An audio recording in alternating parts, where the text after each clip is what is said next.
ನಮ್ಮ ಚಿತ್ರತಂಡದ ಕರೆಗೆ ಹೋಗ್ಬಿಟ್ಟು ನಮ್ಮ ಬಿಡುವಿಲ್ಲದ ಕೆಲಸ ಕಾರ್ಯಗಳ ನಡುವೆಯೂ ಕೂಡ ವೃತ್ತಿಪರರಾಗಿ ಬಾದಾಮಿಗೆ ಬಂದಿದ್ದಕ್ಕೆ ತಮಗೆಲ್ಲರಿಗೂ ಕೂಡ ಧನ್ಯವಾದಗಳು.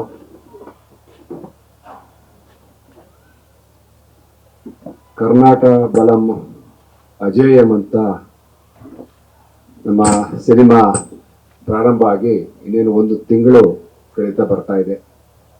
ಕಳೆದ ತಿಂಗಳು 5ನೇ ತಾರೀಕು ನಾವು ಮುಹೂರ್ತ ಮಾಡಿ ಯಾವತ್ತಿಂದ ಇವತ್ತು ತನಕ ನಿರಂತರವಾಗಿ ಸಿನಿಮಾ ಚಿತ್ರೀಕರಣ ಮಾಡ್ತಾ ಇದ್ದೀವಿ. ಇನ್ನು 2 ದಿವಸ ಆದಮೇಲೆ ನಾವು ಇಲ್ಲಿಂದ ಹೊಸಪೇಟೆಗೆ ಹೋಗ್ತೀವಿ. ಅಲ್ಲೊಂದು 2 ದಿವಸ ಶೂಟಿಂಗ್ ಇದೆ, ಮುಗಿಸ್ಕೊಂಡು ಬೆಂಗಳೂರು ಬರ್ತೀವಿ. ಮೊದಲ ಹಂತದ ಚಿತ್ರೀಕರಣ ಇಲ್ಲಿಗೆ ಮುಗಿದಿರ್ತದೆ. ನಂತರ ಹಳೆ ಮೈಸೂರು ಭಾಗದಲ್ಲಿ 1 ತಿಂಗಳು ಚಿತ್ರೀಕರಣ ಮಾಡ್ತೀವಿ. ಮತ್ತೆ ಈ ಕಡೆ ಬರ್ತೀವಿ. ನಮ್ಮ ಚಿತ್ರದ ಕಥೆನೇ ಇಡೀ ಕರ್ನಾಟಕದ ಉದ್ದಗಲಕ್ಕೂ ಟ್ರಾವೆಲ್ ಮಾಡ್ತದೆ. ಬಾದಾಮಿಯಿಂದ ಶುರುವಾಗಿ ಹಳೆ ಮೈಸೂರು ಭಾಗಕ್ಕೆ ಹೋಗುತ್ತೆ, ಪುನಃ ಇಲ್ಲಿಗೆ ಬರುತ್ತೆ. ಒಟ್ಟಾರೆ ಪೂರ್ತಿ ಕರ್ನಾಟಕವನ್ನ ಪ್ರತಿನಿಧಿಸತಕ್ಕಂತ ಒಂದು ಚಿತ್ರ, ಅಪ್ಪಟ ಕನ್ನಡ ಚಿತ್ರ. ಕನ್ನಡ ಮಣ್ಣಿನ ಸೊಗಡನ್ನ, ಕನ್ನಡತನವನ್ನ, ಮತ್ತೆ ನಮ್ಮ ಇವತ್ತಿನ ಯುವಕರಿಗೆ ನಮ್ಮ ಇತಿಹಾಸವನ್ನ ನೆನಪಿಸ್ತಕ್ಕಂಥ ಒಂದು ಚಿತ್ರ.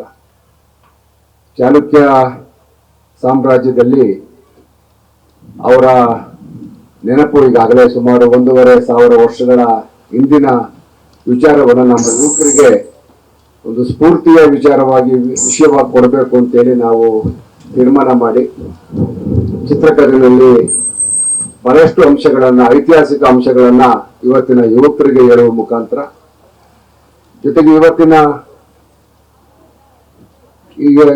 ಪರಿಸ್ಥಿತಿಗೆ ಇರ್ತಕ್ಕಂಥ ಸಮಸ್ಯೆಗಳ ಬಗ್ಗೆ ಒತ್ತು ಕೊಟ್ಟು ಚಿತ್ರವನ್ನ ಮಾಡ್ತಾ ಇದ್ದೀವಿ. ನಮ್ಮ ಹಿರಿಯ ನಿರ್ದೇಶಕರು ನಾಗಣ್ಣವರ ಸಾರಥ್ಯದಲ್ಲಿ ನಮ್ಮ ಚಂದ್ರು ಕ್ಯಾಮ್ರಾಮನ್ ಆಗಿ ಕೆಲಸ ಮಾಡ್ತಾ ಇದ್ದಾರೆ. ಇದಕ್ಕೆ ಬಹಳ ಹಿರಿಯರನ್ನ, ಅವರ ಅನುಭವವನ್ನ ಚಿತ್ರಕಥೆ, ಸಾಹಿತ್ಯ, ಸಂಭಾಷಣೆಗೆಲ್ಲ ಉಪಯೋಗಿಸ್ಕೊಂಡಿದ್ದೀವಿ. ಅದರಲ್ಲೂ ನಮ್ಮ ರಮೇಶ್ ಅವರೊಂದು ಟೀಮು ಬಹಳ ಒಂದು 6 ತಿಂಗಳಿಂದ ನಾವು ಈ ಒಂದು ಕಥೆನ ಮಾಡೋದ್ರಲ್ಲಿ ಬಹಳ ಶ್ರಮವಹಿಸಿ ಒಂದು ಜನಗಳಿಗೆ ಒಂದು ಉತ್ತಮವಾದ ಚಿತ್ರ ಕೊಡಬೇಕು ಅಂತೇಳಿ ಒಂದು ಪ್ರಯತ್ನ ಮಾಡ್ತಾ ಇದ್ದೀವಿ. ಜೊತೆಗೆ ನಿಮಗೆ ಗೊತ್ತಿದೆ, ಲಯಾ ಮೇಡಮ್ ಅವರು ಈ ಹೀರೋನ ತಾಯಿಯ ಪಾತ್ರವನ್ನ ಮಾಡ್ತಾ ಇದ್ದಾರೆ. ಹೀರೋಯಿನ್ ಆಗಿ ಮಣಿಕಾ ವಿಶ್ವಕರ್ಮ ಮಾಡ್ತಾ ಇದ್ದಾರೆ. ನನ್ನ ಮಗ ಮೊದಲನೇ ಸಾರಿ ಈ ಒಂದು ಚಿತ್ರಕ್ಕೆ ನಾಯಕ ನಟನಾಗಿ ಎಲ್ಲ ಪೂರ್ವ ಸಿದ್ಧತೆಗಳನ್ನ ಮಾಡಿಕೊಂಡು ಇವತ್ತು ಪಾದಾರ್ಪಣೆ ಮಾಡಿದ್ದಾನೆ. ಇವನಿಗೆ ಮತ್ತೆ ಈ ಒಂದು ಚಿತ್ರಕ್ಕೆ ನಿಮ್ಮೆಲ್ಲರ ಪ್ರೋತ್ಸಾಹ ಬೆಂಬಲ ಇರಲಿ ಅಂತೇಳಿ ಹೇಳ್ತಾ, ಬಹಳಷ್ಟು ಜನ ಇದು ಒಂದು ಅಪ್ಪಟ ಕನ್ನಡ ಚಿತ್ರ, ಇದು ಒಂದೇ ಕನ್ನಡ ಭಾಷೆಯಲ್ಲಿ ಮಾತ್ರ ನಾವು ನಿರ್ಮಾಣ ಮಾಡ್ತೀವಿ. ಇದಕ್ಕೆ ಸಂಗೀತವನ್ನ ನಮ್ಮ ಹರಿಕೃಷ್ಣ ಅವರು ಕೊಟ್ಟಿದ್ದಾರೆ. ಈಗಾಗಲೇ 3 ಸಾಂಗ್ಗಳನ್ನು ಮಾಡಿಕೊಟ್ಟಿದ್ದಾರೆ. ಒಟ್ಟಾರೆ ಒಂದು ಉತ್ತಮ ತಂಡವನ್ನ ಕಟ್ಟಿಕೊಂಡು ಬಹಳಷ್ಟು ಜನ ಹಿರಿಯ ಕಲಾವಿದರು ನಮ್ಮ ಚಿತ್ರದಲ್ಲಿ ಅಭಿನಯಿಸ್ತಾ ಇದ್ದಾರೆ. ಅವರೆಲ್ಲ ಕಲಾವಿದರು ನಿಮ್ಗೆ ತರ್ತದ್ದು ಬನ್ನಿ. ಇದಕ್ಕೆ ಒಂದು ಮಹದಾಯಿ ಹೋರಾಟ ನಿಮ್ಗೆಲ್ಲ ಗೊತ್ತು. ಬಹಳ ಚಿತ್ರರಂಗದವರು ಬಹಳ ವರ್ಷಗಳಿಂದ ಅದಕ್ಕೆ ಸಪೋರ್ಟ್ ಮಾಡ್ತಾ ಬಂದಿದ್ದಾರೆ. ಉತ್ತರ ಕರ್ನಾಟಕದ ನೀರಾವರಿಗೆ ತೊಡಕಾಗಿರ್ತಕ್ಕಂಥ ಮಹದಾಯಿ ಹೋರಾಟಕ್ಕೆ ಆ ಒಂದು ವಿಚಾರವನ್ನು ಕೂಡ ನಮ್ಮ ಸಿನಿಮಾದಲ್ಲಿ ತರ್ತಾ ಇದೀವಿ. ಒಟ್ಟಾರೆ ಸಮಗ್ರ ಕರ್ನಾಟಕ ಅಭಿವೃದ್ಧಿ ಆಗ್ಬೇಕು ಅಂತ ಹೇಳಿ ನನ್ನ ರಾಜಕೀಯದ ಅನುಭವದ ಮೇಲೆ ನಾನು ಈ ಒಂದು ಹೆಚ್ಚು ಕಥೆಗೆ ಒತ್ತು ಕೊಟ್ಟು ಕಥೆಯನ್ನು ಮಾಡಿದ್ದೀನಿ. ಅಂದ್ರೆ ನೀವೆಲ್ಲ ಗಮನಿಸ್ತಾ ಇದ್ದೀರಿ, ಇವತ್ತು ಬೆಂಗಳೂರಂತ ಮಹಾನಗರಕ್ಕೆ ಉತ್ತರ ಕರ್ನಾಟಕದ ಮಂದಿ ಬಹಳಷ್ಟು ಜನ ಗುಳೆ ಬರ್ತಾರೆ. ಯಾಕೆ ಈ ಒಂದು ನಮ್ಮ ಜನ ಇಲ್ಲಿ ಗುಳೆ ಬರ್ತಾರೆ, ಯಾಕೆ ಪಟ್ಟಣಕ್ಕೆ ಇವತ್ತು ವಲಸೆ ಬರ್ತಾ ಇದ್ದಾರೆ, ಎಲ್ಲಿ ಲೋಪ ಆಗ್ತಾ ಇದೆ ಅಂತನ್ನ ಸೂಕ್ಷ್ಮವಾಗಿ ಹೇಳ್ತಕ್ಕಂಥ ಪ್ರಯತ್ನ ನಾವು ಚಿತ್ರದಲ್ಲಿ ಮಾಡ್ತಾ ಇದ್ದೀವಿ. ಅದಕ್ಕೆ ಪುಲಕೇಶಿ ಅಂತ ನಾಡಿನಲ್ಲಿ ಜನ ಯಾಕೆ ಗುಳೆ ಹೋಗ್ತಾ ಇದ್ದಾರೆ. ಅವನ ಕಾಲದಲ್ಲಿ ಇಡೀ ದೇಶದಿಂದ ಜನರು ಇಲ್ಲಿ ಆಶ್ರಯ ಕೇಳ್ಕೊಂಡ್ ಬರ್ತಾ ಇದ್ದಂತ ನಾವು ಇತಿಹಾಸವನ್ನು ಓದ್ಕೊಂಡಿದೀವಿ. ಇವತ್ತು ಇಲ್ಲಿಂದ ಜನ ವಲಸೆ ಹೋಗ್ತಾ ಇದ್ದಾರೆ. ಹಾಗಾಗಿ ಒಂದು ಸಮಗ್ರ ನೀರಾವರಿ ಆಗ್ಬೇಕು ಅಂತೇಳಿ ನಾಯಕನ್ನ ಇಟ್ಕೊಂಡು ಅದೊಂದು ಹೇಳ್ತಕ್ಕಂಥ ಪ್ರಯತ್ನವನ್ನ ಮಾಡ್ತಾ ಇದ್ದೀವಿ. ಒಟ್ಟಾರೆ ಕರ್ನಾಟಕದ ಸಮಗ್ರ ಚಿತ್ರಣವನ್ನು ಇವತ್ತು ಪಟ್ಟಣಗಳು ಬೆಳೆಸ್ತಾ ನಾವು ಗ್ರಾಮೀಣದಲ್ಲಿ ಇವತ್ತು ಗ್ರಾಮೀಣ ಜನಜೀವನದ ಬದುಕು ದುಸ್ತರವಾಗ್ತಾ ಇದೆ. ಎಲ್ಲೋ ನಮ್ಮ ಹಿರಿಯರನ್ನ ಬಿಟ್ಬಿಟ್ಟು ಯುವಕರು ಇವತ್ತು ಪಟ್ಟಣದ ಕಡೆ ಓಡ್ತಾ ಇದ್ದಾರೆ. ಇದನ್ನೆಲ್ಲ ಇಟ್ಕೊಂಡು ಒಂದು ಚಿತ್ರದ ಮುಖಾಂತರ ಹೇಳ್ತಕ್ಕಂಥ ಪ್ರಯತ್ನ 2.5 ಗಂಟೆನಲ್ಲಿ ಎಲ್ಲ ವಿಷಯಗಳನ್ನ ಹೇಳ್ಬೇಕು ಒಂದು ಪ್ರಯತ್ನ ಮಾಡ್ತಾ ಇದ್ದೀವಿ. ನಿಮ್ಗೆಲ್ಲ ಗೊತ್ತೇ ಇದೆ, ಕರ್ನಾಟಕ ಬಲ ಮಜೇಮ್ ಅನ್ನೋದು ಚಾಲುಕ್ಯರ ಪುಲಕೇಶಿ ಸೈನ್ಯದ ಹೆಸರು. ಆ ಸೈನ್ಯಕ್ಕೆ ಸೋಲೆ ಇರಲಿಲ್ಲ ಯಾವಾಗ್ಲೂ ಕೂಡ. ಹಾಗಾಗಿ ಅದ್ರ ಜೊತೆಗೆ ಈ ಕನ್ನಡಿಗರ ಒಂದು ಸಾಹಸ ಇವತ್ತೇನಾಗ್ತಾ ಇದೆ, ನಮ್ಗೆ ಮೊದಲು ಬೇರೆ ಬೇರೆ ರಾಜ್ಯಗಳಲ್ಲಿ ನೀವು ತೆಲುಗಲ್ಲಿ ಸಿನಿಮಾಗಳನ್ನ ನೋಡ್ತಾ ಇರ್ತೀವಿ, ಬಹಳ ಐತಿಹಾಸಿಕ ಸಿನಿಮಾಗಳನ್ನ ಮಾಡ್ತಾರೆ. ಅವಕ್ಕೆಲ್ಲ ಕಾಲ್ಪನಿಕ ಕಥೆಗಳವು. ಆದ್ರೆ ಕರ್ನಾಟಕದಲ್ಲಿ ನಡೆದಂತ ನಿಜವಾದಂತ ಇತಿಹಾಸ ಇರ್ತಕ್ಕಂಥ ಬಹಳಷ್ಟು ರಾಜಮನೆತಗಳು ಕರ್ನಾಟಕದಲ್ಲಿ ಹುಟ್ಟು ಇವತ್ತು ಅವತ್ತಿನ ಕಾಲದಲ್ಲಿ ಇಡೀ ದೇಶವನ್ನ ಆಳ್ತವೆ.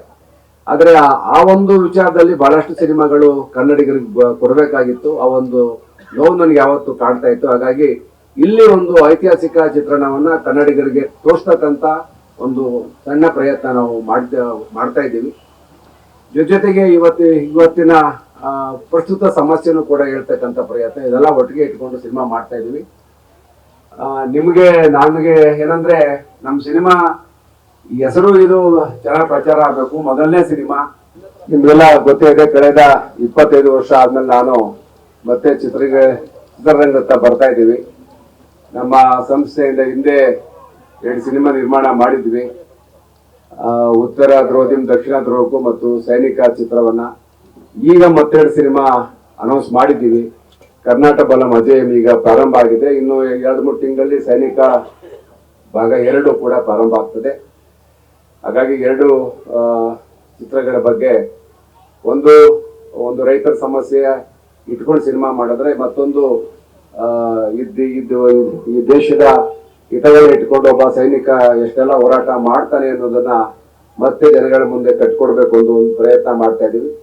ಹಾಗಾಗಿ ಇವತ್ತು ನೀವು ಅಷ್ಟು ದೂರದಿಂದ ಬಂದಿದ್ದೀರಿ ಬಾದಾಮಿಗೆ, ಇದ್ರ ಬಗ್ಗೆ ಒಂದಷ್ಟು ಒಳ್ಳೆಯ ಪ್ರಚಾರ ಕೊಡ್ಲಿ ಅಂತ ಕೇಳ್ಕೊಳ್ತಾ ತಮ್ಗೆಲ್ಲರಿಗೂ ವಂದಿಸ್ತಾ ನನ್ನ ಮಾತನ್ನು ಮುಗಿಸ್ತೀನಿ. ನಮಸ್ಕಾರ. ಏನಾದ್ರು ಪ್ರಶ್ನೆ ಆದ್ರೆ ಕೇಳ್ಬೋದು. ಈಗ ನಮ್ಮ ಕಡೆ ಸ್ವಲ್ಪ ಕಡಿಮೆ ಇದೆ. ನಮ್ಮಲ್ಲಿ ಏನು ನನ್ನ ಪ್ರಕಾರ 99% ಆ ಕಡೆ ಏನಿಲ್ಲ. ಈ ಕಡೆ ಇನ್ನೂ ನಾನು ಬೆಳಗಿನ ಜಾವ ನೋಡ್ತಾನೆ ಇದ್ದೀನಿ. ನಮಗೂ ಕೂಡ ಒಂಥರ ಇದ್ರ ಬಗ್ಗೆ ಅಸಹ್ಯ ಅಂತ ಅನ್ಸುತ್ತೆ. ಜಾಗೃತಿ ಮೂಡಿಸ್ಬೇಕು. ನಾನು ಅನ್ಕೊಂಡ್ಬಿಟ್ಟಿದ್ದೆ ನಾನು ಈಗಾಗಲೇ 100% ಎಲ್ಲ ಆಗಿರ್ಬೇಕು ಈ ಕಡೆ ಅಂತ. ಇನ್ನೂ ಅದು ಇದೆ, ಕಡಿಮೆ ಆಗಿದೆ. ಬಟ್ ಇನ್ನೂ ಆ ಒಂದು ಅಭ್ಯಾಸ ಇದೆ. ಅದು ಅದ್ರ ಬಗ್ಗೆ ನಮ್ಮ ಸರ್ಕಾರ ನಾವೆಲ್ಲ ಎಚ್ಚೆತ್ಕೊಳ್ಬೇಕು. ನಾವೀಗ ಸುತ್ತಾಡೋದ್ರಿಂದ ನನಗೆ ಇದೆಲ್ಲ ಅನುಭವ ಬರ್ತಾ ಇದೆ. ಮೊದಲಷ್ಟು ಇಲ್ಲ, ಬಟ್ ಕಡಿಮೆ ಆಗಿದೆ. ಇನ್ನೂ ಸ್ವಲ್ಪ ಬದಲಾವಣೆ ಆಗ್ಬೇಕು. ಈಗ ನಾನೊಬ್ಬ ರೈತ ಮುಖಂಡನ ಪಾತ್ರ ಮಾಡಿದ್ದೀನಿ. ನೀವು ಮಹದಾಯಿ ಹೋರಾಟ ನೀವೆಲ್ಲ ಗೊತ್ತು. ಕಳೆದ 15-20 ವರ್ಷಗಳಿಂದ ನಿರಂತರವಾಗಿ ಆ ಭಾಗದ ಜನ ನರಗುಂದ, ನವಲಗುಂದ ಇದು ಸೇರ್ಕೊಂಡು ಹೋರಾಟ ಮಾಡ್ತಾ ಇದ್ದಾರೆ ನೀರು ಬೇಕು ಅಂತೇಳಿ. ಅದಕ್ಕೆ ಇನ್ನೂ ಅವ್ರಿಗೆ ಯಶಸ್ಸು ಸಿಗ್ಲಿಲ್ಲ. ಹಾಗಾಗಿ ಅದರ ಏನಾದ ಸಮಸ್ಯೆ ಇರೋದ್ರ ಬಗ್ಗೆ ನಾನೊಬ್ಬ ಒಂದು ಪಾತ್ರಧಾರಿಯಾಗಿ ಆ ಪಾತ್ರವನ್ನ ಫ್ಲಾಶ್ ಬ್ಯಾಕ್ ಅಲ್ಲಿ ನನ್ನ ಪಾತ್ರ ಬಂದೋಗುತ್ತೆ. ಮಿಕ್ಕದ್ದು ಇವತ್ತಿನ ಪರಿಸ್ಥಿತಿಗೆ ಒಬ್ಬ ನಾಯಕ ನಟನಾಗಿ ನನ್ನ ಮಗ ಆಕ್ಟ್ ಮಾಡ್ತಾರೆ. ಈಗ ಕಲಾವಿದರಿಗೆ ಅಭಿನಯ ಪಕ್ವತೆ ಅನುಭವದ ಮೇಲೆ ಬರ್ತದೆ. ಬಟ್ ಚೆನ್ನಾಗಿ ಮಾಡ್ತಾ ಇದ್ದಾನೆ. ಎಲ್ಲದ್ರಲ್ಲೂ ಅವನು ಪೂರ್ವ ಸಿದ್ಧತೆ ಮಾಡ್ಕೊಂಡೇ ಬಂದಿರೋದ್ರಿಂದ ನನಗೆ ಕಾನ್ಫಿಡೆನ್ಸ್ ಇದೆ ಅವನ ಬಗ್ಗೆ ಚೆನ್ನಾಗಿ ಮಾಡ್ತಾನೆ ಅಂತೇಳಿ. ಬಟ್ ನೀವು ಹೇಳ್ಬೇಕು, ನೀವು ನೋಡಿದ್ದೀರಾ, ನೀವು ಆಗಲೇ ಈಗ ಸಾಂಗಲ್ಲಿ ನೋಡಿದ್ರಿ, ನೀವು ಹೇಳ್ಬೇಕು.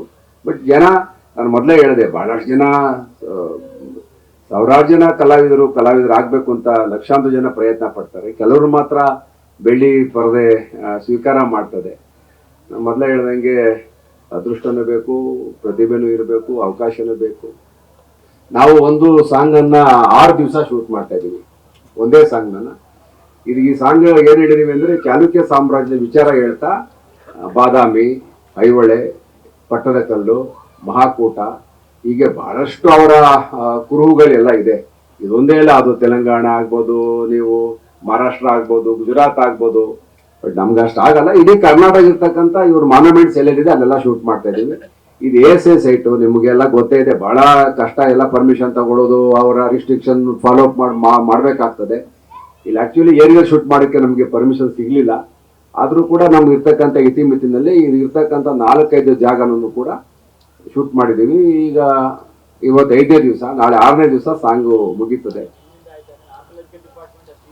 ಇಲ್ಲ, ನಾನು ಕೇಂದ್ರ ಸಚಿವರಿಗೂ ರಿಕ್ವೆಸ್ಟ್ ಮಾಡಿದೆ, ಎಲ್ಲರಿಗೂ ರಿಕ್ವೆಸ್ಟ್ ಮಾಡಿ ಕೇಳಿದ್ದೀವಿ. ಯಾಕಂದ್ರೆ ಇದು ಅವರ ಚಾಲುಕ್ಯ ಸಾಮ್ರಾಜ್ಯದ ಹಿರಿಮೆ ಗರಿಮೆಯನ್ನು ಎತ್ತಿಡ್ತಕ್ಕಂಥ ಒಂದು ಸಾಂಗ್ ಆದ್ರಿಂದ ಅದನ್ನು ಇಲ್ಲೇ ಶೂಟ್ ಮಾಡ್ಬೇಕು, ನಮಗೆ ಬೇರೆ ಅವಕಾಶ ಇರಲಿಲ್ಲ. ಹಾಗಾಗಿ ಚೆನ್ನಾಗಿ ಮಾಡಿದೀವಿ ಅನ್ನೋ ಒಂದು ಆತ್ಮವಿಶ್ವಾಸ ಇದೆ. ಒಂದು ದೊಡ್ಡ ಮಟ್ಟಕ್ಕೆ ಮಾಡಿದ್ದೀವಿ. ಇವತ್ತು ಬಹಳ ಕಷ್ಟ ಆದರೂ ಕೂಡ ಮಾಡಿದ್ವಿ, ಚೆನ್ನಾಗಿ ಬಂದಿದೆ, ಸಾಂಗ್ ಚೆನ್ನಾಗಿ ಮೂಡಿ ಬಂದಿದೆ. ನೋಡೋಣ. ನಾನಿರಲ್ಲ, ನಾನು ಫ್ಲಾಶ್ ಬ್ಯಾಕಲ್ಲಿ ಬಂದು ಹೋಗ್ತೀನಿ. ನನಗೂ ಈ ಚಿತ್ರಕ್ಕೂ ಸಂಬಂಧ ಇಲ್ಲ. ಅಂದರೆ ಈ ಕಥೆನಲ್ಲಿ ನಾನು ಒಬ್ಬ ರೈತ ನಾಯಕನಾಗಿ ಫ್ಲಾಶ್ ಬ್ಯಾಕಲ್ಲಿ ಬಂದು ಹೋಗ್ತೀನಿ. ಒಂದು 30% ಆಗಿದೆ ನಗರರೆ, 30-35% ಈಗ ಒಂದು ತಿಂಗಳು ಸತತವಾಗಿ ಮಾಡಿದ್ದೀವಿ. ಈಗ ಇನ್ನೂ 3-4 ದಿವಸ ಶೂಟಿಂಗ್ ಇದೆ. ಅದಾದ್ಮೇಲೆ ಮೈಸೂರು ಭಾಗದಲ್ಲಿ ಮಾಡ್ತೀವಿ. 25 ವರ್ಷದ ನಂತರ ವಾಪಸ್ ಬಂದಿದ್ದೀರಾ ನಟರಾಗಿ, ನಿರ್ಮಾಪಕರಾಗಿ. ಅನುಭವ ಹೇಗಿದೆ ಸರ್? ಒಟ್ಟಾರೆ ಎಷ್ಟು ಬದಲಾಗಿದೆ ಅಂತ ಅನಿಸ್ತಾ ಇದೆ ನಿಮಗೆ? ಇಲ್ಲ, ಈಗ ನನಗೆ ಮತ್ತೆ ಇದು 2ನೇ ಬಾರಿ ಹೊಸ ಅನುಭವ. ಅವತ್ತಿನ ಕಾಲದಲ್ಲಿ ಸುಬ್ರಹ್ಮಣ್ಯರು ಇದ್ರು, ಅವತ್ತು ಸೀನಿಯರ್, ನಾವೆಲ್ಲ 25 ವರ್ಷದ ಹಿಂದೆ ಚಿತ್ರನೇ ಬೇರೆ ತರ ಇತ್ತು. ಇವತ್ತು ಬಹಳಷ್ಟು ಬದಲಾವಣೆ ಆಗಿದೆ ಅಂತ ಅನಿಸ್ತಾ ಇದೆ ನನಗೆ. ಗೊತ್ತಿಲ್ಲ, ನನಗೆ ಎಷ್ಟೋ ಚಿತ್ರಮಂದಿರಗಳೆಲ್ಲ ಮುಚ್ಚೋಗಿವೆ ಈ ಕಡೆ. ಇಲ್ಲೆಲ್ಲ ಚಿತ್ರಮಂದಿರಗಳ ಸಂಖ್ಯೆನೇ ಕಡಿಮೆ ಆಗಿದೆ ಅಂತ ಎಲ್ಲ ಕಡೆ ಹೇಳ್ತಾರೆ. ಗೊತ್ತಿಲ್ಲ, ಬದಲಾದಂಥ ಪರಿಸರದಲ್ಲಿ ನಾವು ಹೊಂದ್ಕೋಬೇಕು. ಆ ನಿಟ್ಟಿನಲ್ಲಿ ನೋಡೋಣ ಏನಾಗುತ್ತೆ ಅಂತೇಳಿ. ಬಟ್ ನನಗನ್ಸುತ್ತೆ ಚಿತ್ರರಂಗ ಉಳ್ಕೋಬೇಕಾದ್ರೆ ಎಲ್ಲ ನಿಮ್ಮೆಲ್ಲರ ಸಹಕಾರ, ಪ್ರೋತ್ಸಾಹನೂ ಬೇಕು. ಬಟ್ ಆಡಿಯನ್ಸ್ ಕೂಡ ಅವರ ಅಭಿರುಚಿಯರ ಬದಲಾವಣೆ ಆಗಿರ್ಬೋದು. ನನಗಿದು ಹೊಸ ಎಕ್ಸ್ಪೀರಿಯನ್ಸ್ ಅಂತ ಅನಿಸ್ತಾ ಇದೆ. ನನಗೇನು ಇನ್ನೂ ಇದ್ರ ಬಗ್ಗೆ ಜಡ್ಜ್ಮೆಂಟ್ ಸಿಗ್ತಾ ಇಲ್ಲ. ಬಟ್ ನಾವು ಒಂದು ಅದ್ಭುತವಾಗಿ, ಒಂದು ಅದ್ದೂರಿಯಾಗಿ, ಬಹಳ ಒಳ್ಳೆ ಸಿನಿಮಾ ಮಾಡಬೇಕು ಅಂತ ಒಂದು ಇಚ್ಛಾಶಕ್ತಿಯಿಂದ ಮಾಡ್ತಾ ಇದೀವಿ. ನೋಡೋಣ ಹೆಂಗ್ ಸ್ವೀಕಾರ ಮಾಡ್ತಾರೆ ಅಂತ. ಇಲ್ಲ, ಆ ಥರ ಏನು ಪ್ಲಾನ್ ಇರಲಿಲ್ಲ. ನಾನು ಚಿತ್ರರಂಗಕ್ಕೆ ಬರಬೇಕು ಅಂತ ಒಂದು 15-20 ವರ್ಷ ನಾನು ಸೈಕಲ್ ಹೊಡೆದಿದ್ದೆ. ನಾನು ಸಕ್ಸಸ್ ಆಗೋಕ್ಕೆ ಆಗಿರ್ಲಿಲ್ಲ. ಯಾಕಂದ್ರೆ ನನಗೆ 2-3 ಕೌಲು ದಾರಿಗಳಾಗೋತು, ರಾಜಕೀಯಕ್ಕೆ ಹೊರಟೋದೆ ಯಾವಾಗ್ಲೇ. ಅದಾದ್ಮೇಲೆ ನನಗೆ ಒಂದಷ್ಟು ನಂದೇ ಆದಂಥ ವಿಚಾರಗಳು ಇಟ್ಕೊಂಡು ನಾನು ಆಕ್ಟ್ ಮಾಡಬೇಕಾಗಿತ್ತು, ಆಗಿರ್ಲಿಲ್ಲ. ಸರಿ, ಇವನು ಹಾವಭಾವ ನೋಡ್ತಾ ಇದ್ರೆ ಇವನು ಪರವಾಗಿಲ್ಲ, ನನ್ನನ್ನು ರೆಪ್ರೆಸೆಂಟ್ ಮಾಡ್ತಾನೆ, ಇನ್ನು ಸ್ವಲ್ಪ ಇವನ ಮುಖಾಂತರ ಒಳ್ಳೆ ಚಿತ್ರಗಳು ಮಾಡ್ಬೋದು ಅಂತೇಳಿ ಒಂದು 4 ಚಿತ್ರ ಪ್ಲಾನ್ ಮಾಡಿದೀವಿ ನಾವು. ಜನ ಯಾವ ಥರ ಸ್ವೀಕರಿಸ್ತಾರೋ ಬಿಡ್ತಾರೋ, ನಾವಂತೂ ಸಿನಿಮಾ ಮಾಡ್ತೀವಿ. ಬಟ್ ನನಗೆ ಇವನು ಪೂರ್ವ ತಯಾರಿ ಮೊದಲಿಂದ ಮಾಡ್ಕೊಂಡಿದ್ದಾನೆ. ತುಂಬ ಅವನ ಎಲ್ಲ ಥರದಲ್ಲೂ ಕೂಡ ಒಬ್ಬ ನಟನಾಗ್ಲಿಕ್ಕೆ ಏನೇನು ಬೇಕು ಎಲ್ಲ ಥರ ತಯಾರಿನ ಅವನೇ ಸ್ವಂತವಾಗಿ ಮಾಡ್ಕೋತಾ ಇದ್ದ. ನನಗನ್ನಿಸ್ತು, ಆಯ್ತು ಒಂದು ಅವಕಾಶ ಮಾಡಿಕೊಡೋಣ, ನೋಡೋಣ ಅಂತ. ಈಗ ಸಾಕಷ್ಟು ಬದಲಾವಣೆ ಆಗಿದೆ ಅಂತ ಅನ್ಸುತ್ತೆ. ಈಗ ಭಾಷೆಗಿಂತ ಹೆಚ್ಚಾಗಿ ಇವತ್ತು ಟೆಕ್ನಾಲಜಿ ಬಹಳ ಇವತ್ತು ಕೆಲಸ ಮಾಡ್ತಾ ಇದೆ. ಇವತ್ತು ಭಾಷೆ ಮೀರಿದಂತ ಇವತ್ತು ಚಿತ್ರರಂಗ ಭಾಷೆಯನ್ನ ಮೀರಿದ್ದು ಇವತ್ತು ಅಂತ ನನಗನ್ನಿಸ್ತಾ ಇದೆ.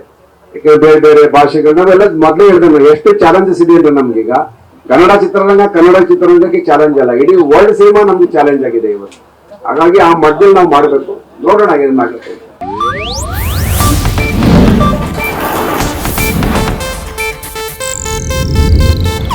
ಇದು ಏಷ್ಯಾನೆಟ್ ನ್ಯೂಸ್ ನೆಟ್ವರ್ಕ್ ಪ್ರಸ್ತುತಿ.